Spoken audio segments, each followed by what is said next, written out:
এটা কারা কারা মরেছে দেখে নাও।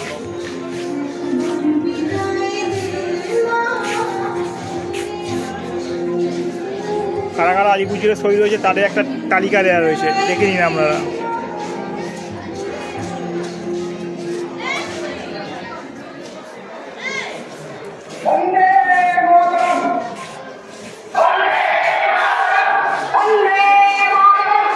যারা কদিনে ফাঁসি হবে তাদের এখানে রাখা হতো।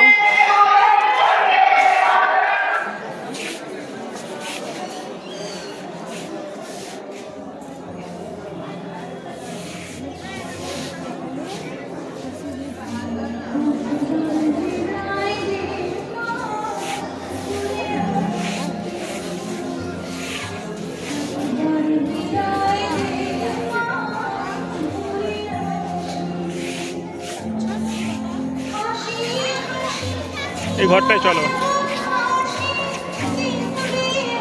এখানে যে বডিতে যখন মরে যেত তখন এখানে রাখা হতো। চলো ঘরটা ভেতরে ঢুকি।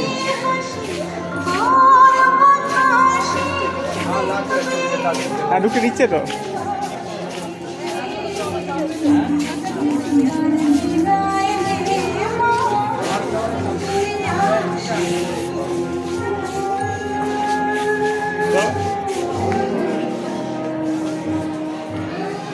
যখন বডিটা পড়ে যেত এখানে হচ্ছে পোস্টমর্টমের জন্য রাখা হতো।